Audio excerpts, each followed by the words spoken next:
Hello everyone. So welcome to the solving of the sixth problem. This is the sixth session that we are doing, and in today's class, so we will solve the sixth problem from the list. So I will try to write the problems, and this is sixth problem from the exercises. Now, what I decided to do in this particular class, why I actually explained seventh first and now I'm coming to sixth is the problems given there are only two problems. Okay, so I felt that I should give you more problems and also explain something about the delta function. So which is what we are going to use in that problem. First, I will dictate the problems and then we will use the better understanding of the delta function. Okay, delta function or unit impulse function. I already explained in the regular lecture, but we will do it in a better way. Now, first of all, we will take down the problems. Okay, I'll give you all the exercises. These are not as per the sheet which I have given you. I have modified them. Okay, now the first problem, let me remove this thing from here. The first problem is like this. Simplify integral. Sir, you did not share the screen share. Oh yeah, good. So this is another mistake. I will share and again I'll start. No problem.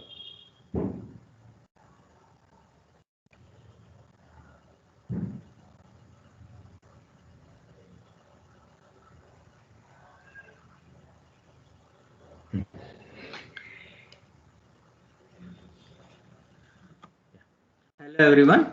Welcome to the sixth problem which we are going to solve today. I have modified the problems which I have given you in the sheet. There are only two problems, so please ignore them. I will give a fresh set of problems and then we will try to understand what skills we require to solve these problems. Okay, so please note down the problems. Problem A is simplify integral minus 1 to 8 plus 8, not infinity, minus 1 to 8 delta. Okay, so t plus 3, t plus 3 here, minus 2 delta 4t. So 2 delta 4t, everything is in brackets and this is dt. So this is the first problem. Then the second problem is integral minus infinity to 20, minus infinity to 20, 5 plus cos t multiplied by delta t minus 10 dt. So this is the second problem. Okay, then the third problem is integral minus infinity to plus infinity cos 2 pi t delta t minus 2 dt. So this is the problem C.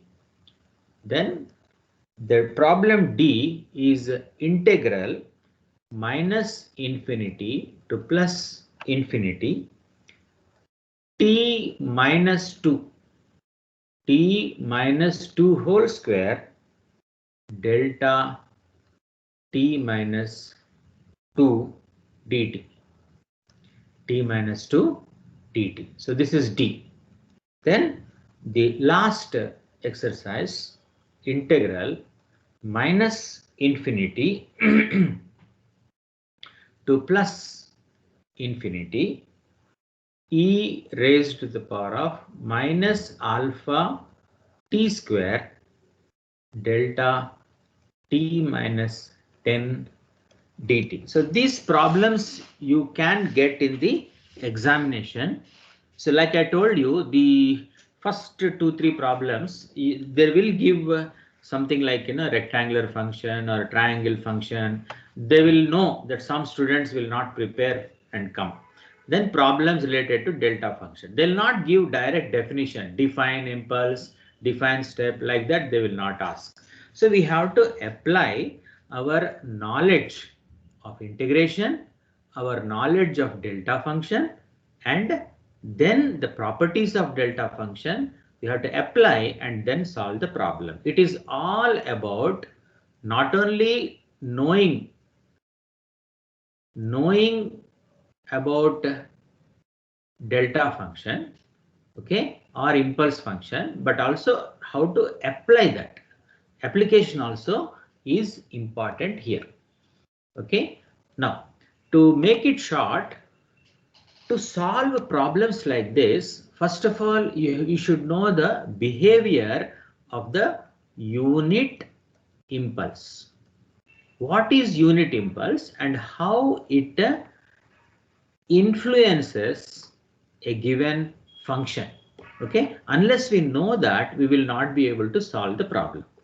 Now we already know, I will repeat one more time, a unit impulse function is defined as a function, okay, integral, we can say t1 to t2, okay, so delta t dt, so this is equal to 1, okay, at t equal to 0, and it is equal to 0 when t is not equal to 0.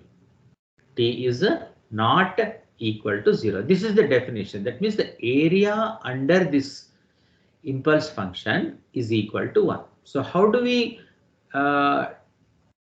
graphically show the unit impulse function? We show it as a rectangle whose area is equal to 1, such that in the limiting case where the width becomes almost equal to 0, width tends to 0. When width tends to 0, the height tends to infinity, such that the area under this curve is always equal to 1. The area is always equal to 1. So this we have already defined. So we try to show impulse as a function like this. Figure will look like this. Why is it like this? Because we don't know where it ends. We don't know where the highest point is. It is at infinity. So we simply show with the help of an arrow. So this is how delta t looks like. And we know very well, so delta t has got a value of 1. Okay, area is 1 at t equal to 0.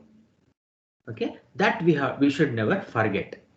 Now, when we understand this one, so what we have to do is, supposing I have a function x of t, something like this is there, x of t. Now, if I try to multiply this x of t with an impulse function delta t, what will happen? We should know what will happen. So this is called as the property of the impulse function. What will the impulse function do when it multiplies a function x of t? You see what will happen here. We are taking x of t, okay, then we will draw impulse function here.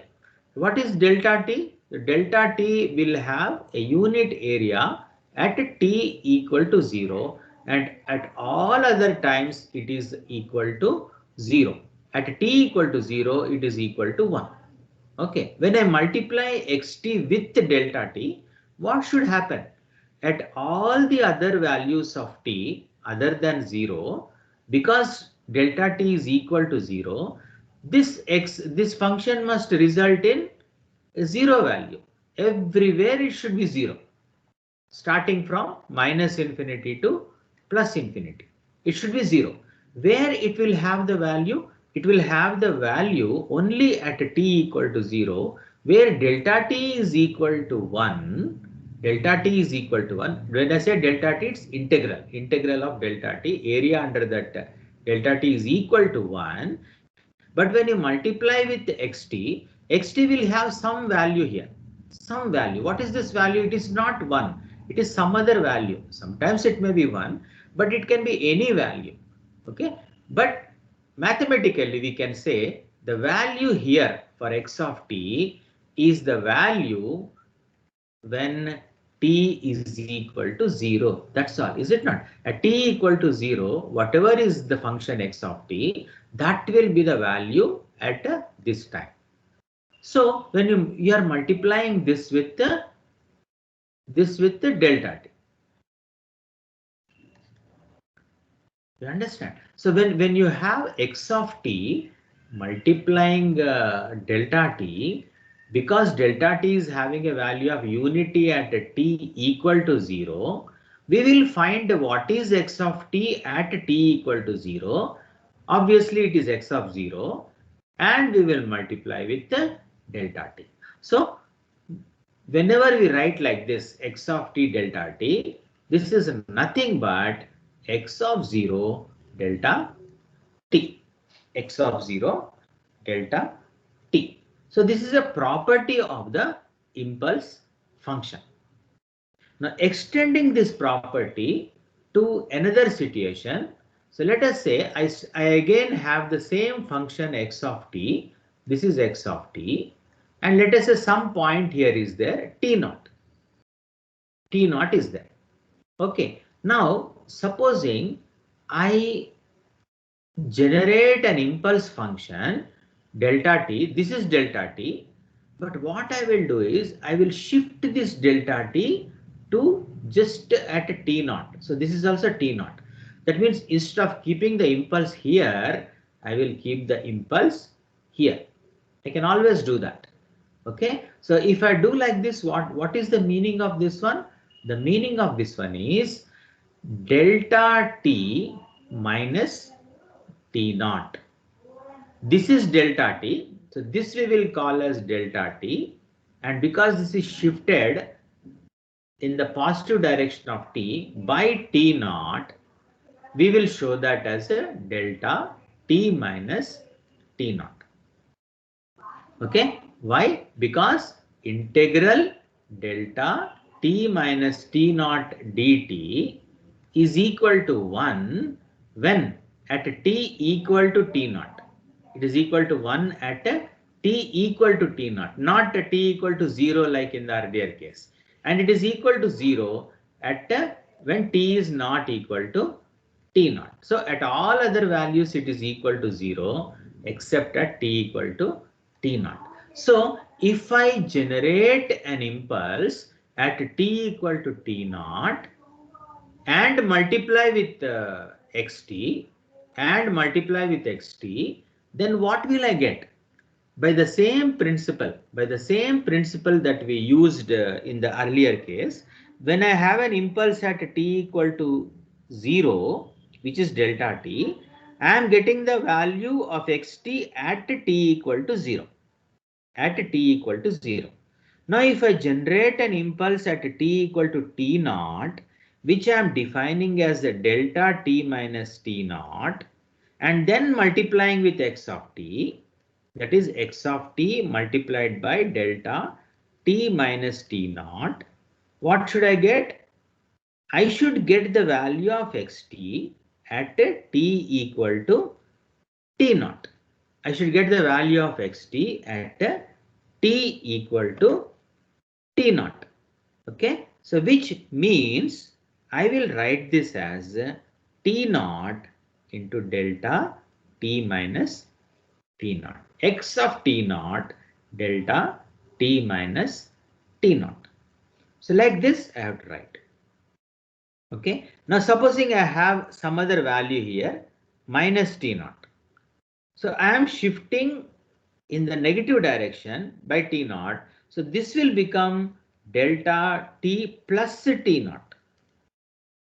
Delta t plus t naught. So obviously the value here will be that of minus t naught, not plus t naught. This will be x of minus T naught. The impulse is generated here. Okay. So what is the beauty of impulse? The beauty of impulse is, supposing I have a function which is continuous time. I want to know what is the value of this function at a particular time. At a particular time, I want to know what is the exact value of this function. Mathematically, what do? I will simply multiply the function x of t with an impulse function at that particular time. Like this, you see. Understand? So when I multiply delta t minus t naught with xt, what is it that I am doing mathematically?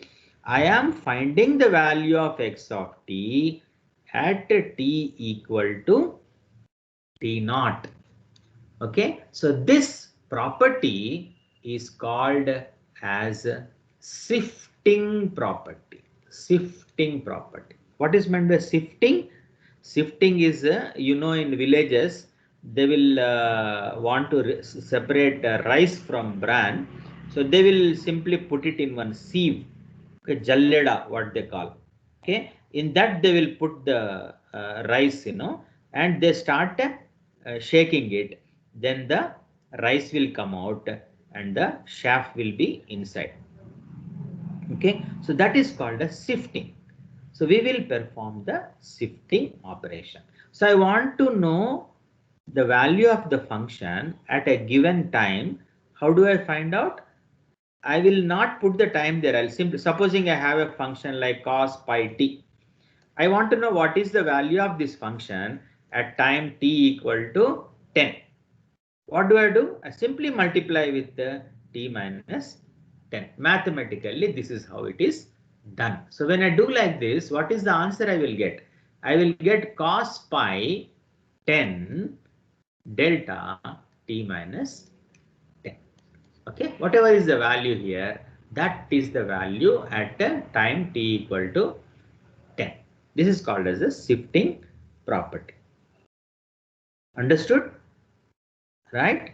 Now, there is one more property which we have to remember. We know that the area under the curve and under the delta function is always equal to 1. Is always equal to 1. So we know that delta t, okay, we can define an integral minus infinity to plus infinity delta t dt. So this is what we write normally. Okay. Now, supposing I want to know what is delta into some constant at, some constant at. I'm multiplying t with some constant where a is greater than 0. Okay. Or it can be less than 0 also, whatever it is. So a greater than 0 or less than 0. If I have, what do I do here? So what is happening in this case is I am multiplying t with a constant called a. That means this is changing. That means the width, if a is greater than 1, the width is increasing. If a is less than 1, width is decreasing. Is it not? So when the width is changing by a, I want the area to be always equal to 1. That is the property of the delta function. So when I am multiplying the base with a, to keep the area constant, let us put it like this. The impulse function base is equal to something. Okay, base is equal to b and height is equal to h. But we know that b into h is always equal to 1. Is always equal to 1. Now, if I am making the base multiply with a, okay, what should I do to keep the area constant? What should I do to keep the area equal to 1? If I simply leave it like this, what will happen? It will become a. Is it not? B into h is 1. A will become a. So I want to keep it 1. So what should I do? I should make h divided by a. Then only it will happen. Is it not? So I take the unit function and divide it with a. So you can see here, supposing I have a function like a of t, okay, we can now write this as 1 by mod a integral minus infinity to plus infinity delta t dt. We can write like this. This is called as the scaling property. This is called as the time scaling property. This will be useful when we are solving problems. Okay, when we solve problems, this shifting property and scaling property, they will be used in our analysis of the exercises. So keep these two in mind, and I will give you the list of properties which we will prove whenever we are preparing for the what do you call the theory questions, and then you will understand more about how to prove these things. So let us now try to look at these properties and then try to solve a few problems. So I will first give the properties for the sake of record. So keep that in your notes, and then we will begin the solving of those problems. Now, more or less, we will complete it in another 10 minutes, not more than that. So please note down, we have to remember the properties. So I'll just look into my notes so that I don't make any mistake. Please write down properties of unit impulse function, okay, or delta t. Okay, now the first property, which is called as the shifting property, is f of t delta t. F of t delta t is equal to the value of f at t equal to 0, because delta t exists only at t equal to 0, delta t. So this is the first property. Okay. Then f of t delta t minus t naught. What is this equal to? This is equal to f of t naught delta t minus t naught. Here also we are performing the shifting. Sometimes they'll call it as shifting also. Okay, but I don't like that definition. It is shifting. That is, you are finding the value of f of t at t equal to t naught. So this is the second property, right? Then the third property is delta at, okay, is equal to 1 by mod a, okay, into delta t. So this is how you can simplify. Then the fourth property, there is a relationship between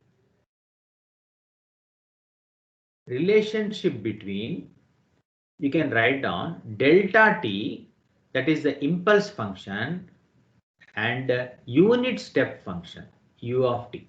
Okay, delta t and unit step function both are related. How are they related? Integral delta t dt, okay, minus infinity to plus infinity is equal to u of t, is equal to u of t. So conversely, you can also write dut by dt has to be equal to the delta function. When you differentiate the unit step function, you will get a impulse function, and when you integrate impulse function, you will get a unit step function. This is very easy. This is common sense actually. This is common sense. Let us say I have a series of values 0, 0, 0, 0, 0, 0 like this. Somewhere here I have a 1, obviously at the origin. Then again I'm having all zeros. I'm giving a simple example here. So what is integration of this one? Integration is nothing but summation. Okay. Starting from here, what is the sum of this and the previous values? Assuming all are zeros, the sum. So this is a delta t. Now u of t is integration we are telling. If I add 0 to all the previous zeros, what will I get? I'll get 0 here. If I add this 0 to all previous values, 0. Here all previous values, 0. Here all previous values, 0, 0, 0, 0. But when I come to this point, this value and all previous values, it has to be 1. Then again here, this value plus all previous values. All previous values, here it is 1, is it not? So this is 1 here. Understood? So again here, this value and all previous values. Not here, don't try to add here. This value and all previous values, again it is 1. This value and all previous values, it is 1. Like that, if you see from the origin, the function is having a constant value of 1. So what is this? This will be drawn like this. This is impulse. What is this one? This is like this. So this is u of t. By common sense also, you will be able to tell very clearly how the integration of an impulse from minus infinity to plus infinity must give you unit step function. Okay, so the proof also is very important. We will try to practice them after solving the problems. Okay, the fifth property is also important. Delta of minus t is equal to delta t. So basically impulse function is a even function. So you have to remember that. Okay, even function. A lot to discuss about impulse functions, but it is not necessary to go very deep into these things. But today, whatever I explained to you, these concepts, they are sufficient for you to solve the given problems. Okay, so now with that in your mind, let us now try to solve the problems. I'll give you the hints for each of these problems and you'll be able to solve them. So let us take the first problem. Now we have to find out what is integral minus 1. So this is minus 1 here. Minus 1 to 8 delta t plus 3 minus 2 delta 4t dt. Is it not? So what do you do here? Use those properties.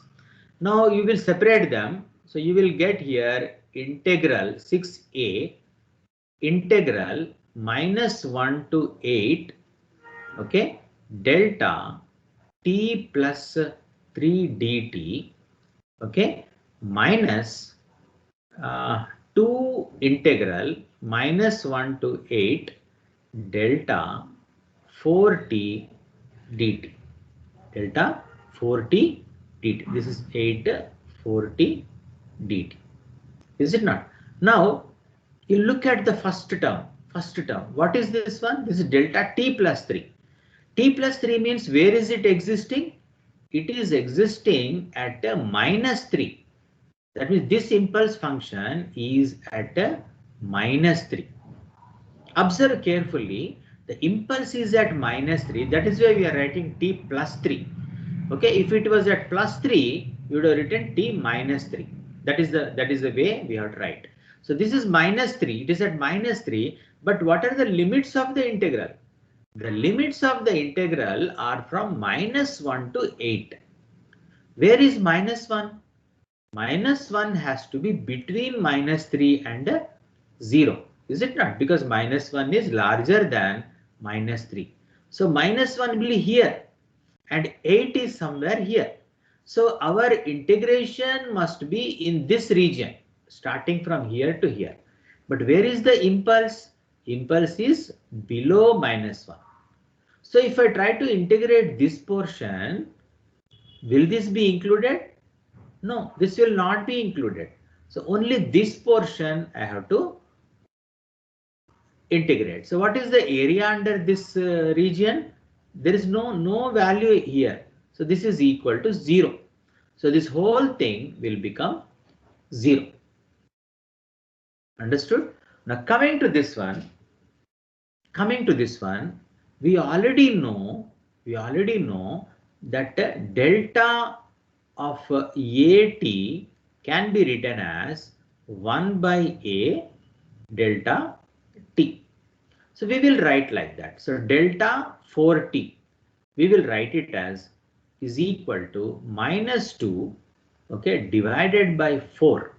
This is 4 is coming out, and integral minus 1 to 8 delta T dt. Okay. So now what is this integral? This integral we are having delta T, and this is minus 1 to 8. Okay, this is minus 1 and this is 8. And delta T is existing where? At T equal to 0. At T equal to 0 it exists. So we have to include that delta T. So integral minus 1 to 8, when you are performing integration between minus 1 to 8, there is a impulse here. So the answer, this has to give you, this must give you 1. This is 1. Okay. So what is the answer here? Minus 2 by 4, which is minus 1 by 2. So for this first problem, the first term will become 0. The second term will become minus 1 by 2. So 0 minus 1 by 2. The answer for the first problem is minus 1 by 2. Okay, minus 1 by 2. What did we do here? We applied the shifting property, we applied the scaling property. Both we applied in this case. So like this, as you keep solving the problems, becomes very easy for you to understand how to do that. Now the remaining problems are just a piece of cake. Okay, so I will just show you. I will simply put the expressions there and you try to give me the final answer later. Okay, just 1 second. I will remove all these things and then give you the hints. So let us go to the second problem. Look at the second problem. What is the second problem telling us?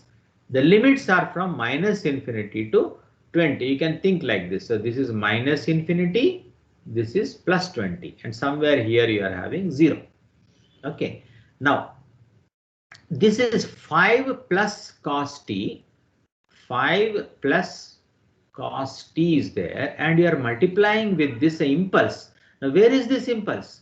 This impulse is at a time t equal to 10.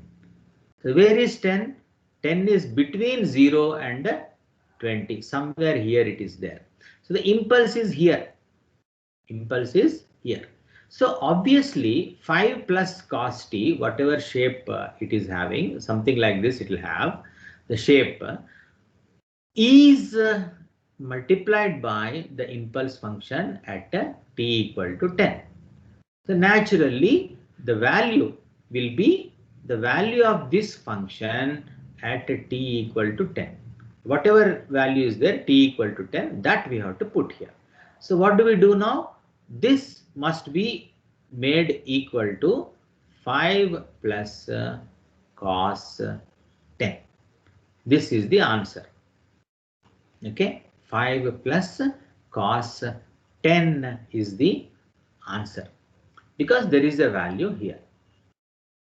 Understood? So now you can do the same thing for the other. For example, let me do the same problem in a slightly tricky way. Supposing I give something like this. Instead of giving 20, I won't disturb this thing because you may get confused. Supposing I give you a problem like this, the same problem, integral minus infinity to plus 5, 6 minus sine t delta t minus 10 dt. Supposing like this I am giving. What happens in this case? In this case, the limits are from minus infinity to plus 5. Okay, these are the limits. Function is existing everywhere, but these are the limits of integration. Now, where is the delta function? The delta function is at 10. T, where is 10? 10 is outside this limits of integration. Somewhere here it is there. So impulse is here. Your function has to be integrated from minus infinity to plus 5. What is the answer you will get? The answer you will get will be 0. Okay, because the limits are given only up to 5. The answer is equal to 0. So you need to be very careful when you are attempting these problems. So unless you know the concept clearly and you can play with the function comfortably, you will not be understanding what you are doing, because you'll be confused with all this delta business. Okay, so this is the second problem. Two conditions are given. Now what about the third problem? Third problem is very easy for you because the limits are from minus infinity to plus infinity. Cos 2 pi t is there, and this is a delta t minus 2. So obviously this function, whatever is the value at t equal to 2, so that will be the function. So what you do here is cos 2 pi at t equal to 2, what is the value? So 2. So this is equal to cos 4 pi. What is cos 4 pi? What is cos 4 pi? Cos 2 pi is 0. Yes, cos 4 pi is also 0. So here you will get a value of 0. So you have to just give the answer like that. Now you should be able to do this in a similar manner. So this function, so again it is from minus infinity to plus infinity. So no problem with the limits. The function exists, but in this particular case, the value of t minus 2 square at t equal to 2, because we are talking about delta t minus 2. So at t equal to 2, you have to put t equal to 2 here. So 2 minus 2 whole square, it is equal to 0. So in this case also, you will get the answer as a 0. Okay. Now coming to this one, again the same process, minus infinity to plus infinity. So delta t minus 10 is existing at t equal to 10. Okay, so what we have to do now? We have to simply put e raised to the power of minus alpha t square. Okay, delta t minus 10, that is at t equal to 10. So what is the value at t equal to 10 of this function? Okay, that is equal to e raised to the power of alpha is a constant, 10 square. So this will become e raised to the power of minus 100 alpha. So this is your answer. So like this, any problem that is given to you, you should be able to give the answer using the delta function and its properties. Okay. Now sometimes they'll ask a theory question, that is define delta function and explain its properties. Then you have to give all these properties. Okay, sometimes they will give you problem like this. Okay, if you simply study theory and go, and problem like this is given, such a simple thing, it is very easy to solve. Simply because you avoided doing problems, you will not be able to solve a very simple problem. Okay, actually derivation is much more time consuming compared to the problem solving. So here in today's class, this exercise, we have attempted the sixth problem. Please remember, I have changed the problems for the sixth exercise. I have added new problems there. So A, B, C, D, E. A is already there. And then these 5 problems, I showed you how to solve them. So please go through them. Any doubts you have, feel free to get back to me. Okay, that ends today's exercise on problem number 6 on basically we are using the impulse function.